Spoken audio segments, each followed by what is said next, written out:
think about all of the muscles that attach to your pelvis. You have back muscles that attach back here.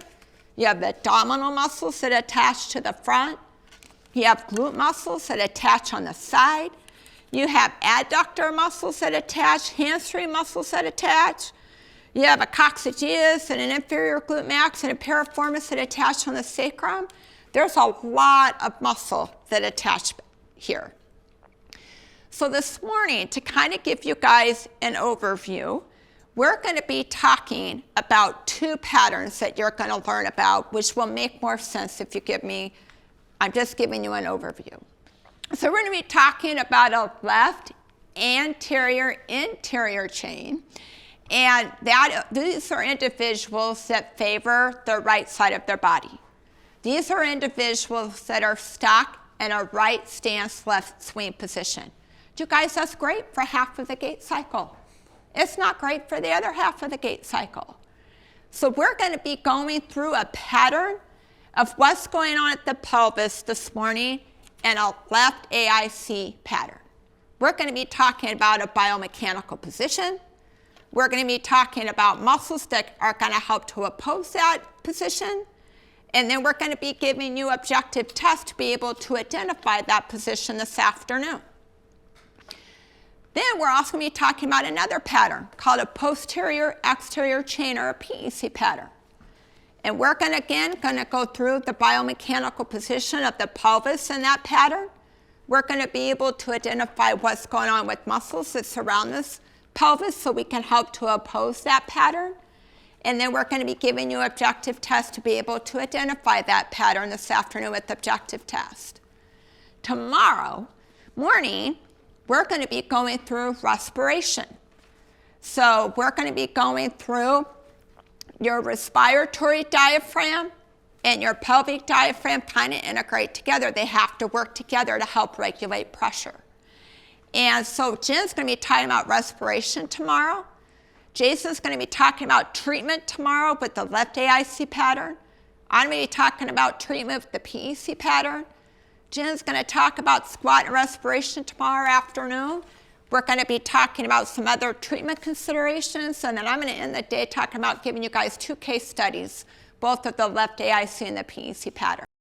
We're going to review. We have our iliacus in an over-lengthened state in the posterior inlet, and our rectus femoris and sartorius bilaterally. These folks tend to be very quad dominant because of that forward inclination on both sides.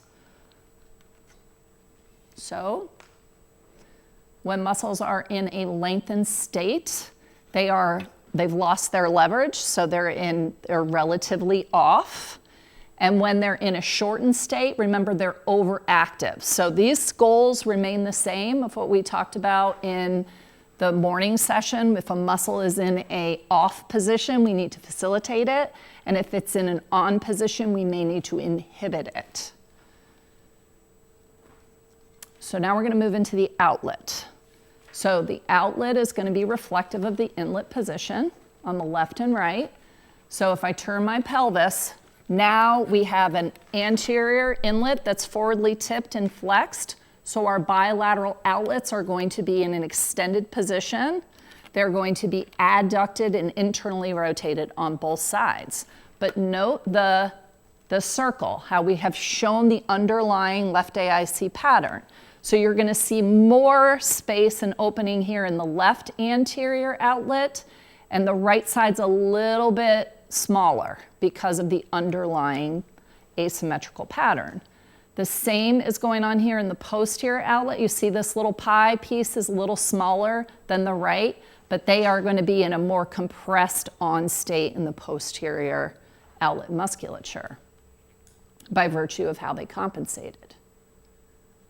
So in our anterior outlet, our ischiums are moving away from our pubic symphysis, creating this opening and pressure on that anterior outlet on both sides. And in our posterior outlet, my ischium is moving closer to my coccyx, causing those posterior tissues to kind of close down and tighten up. So they tend to be like kind of glute clenchers in this position. All those external rotator muscles of the posterior outlet coccygeus, glute max, and piriformis are all going to be in kind of that shortened state. And our anterior outlet musculature, puborectalis, pubococcygeus, iliococcygeus, and obturator internus on both sides are going to be in a lengthened state. So if we think about the inlet position, as that inlet opens up, and we're going to talk tomorrow morning about how that inlet is a conduit for air, gas, and pressure down on the outlet. Now I have this openness of my inlet because there's nothing stopping it like we have in our outlet. I loved how Lori put that. This bone is running into this bone. That was excellent. So this allows for air and pressure regulation to go down on both sides of the anterior outlet, resulting in pressure on both sides. First test we're going to do is the adduction drop test.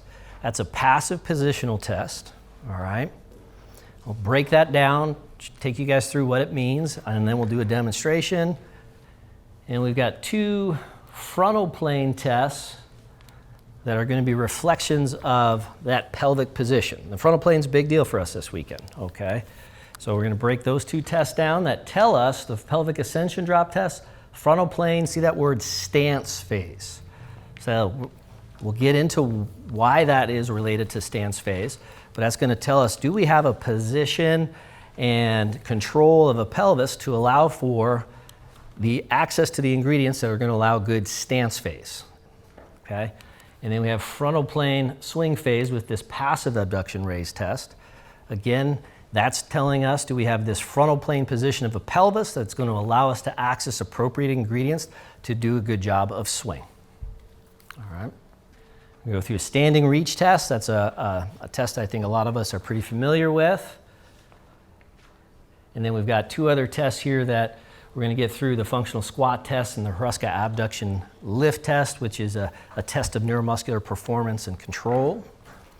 So the first test we're going to start with here is the adduction drop test, this passive positional test. So just in review, this is again slides and circles we've seen before, right guys? This is that left anterior chain pattern, right? We've got a left inlet going into flexion, abduction, and external rotation.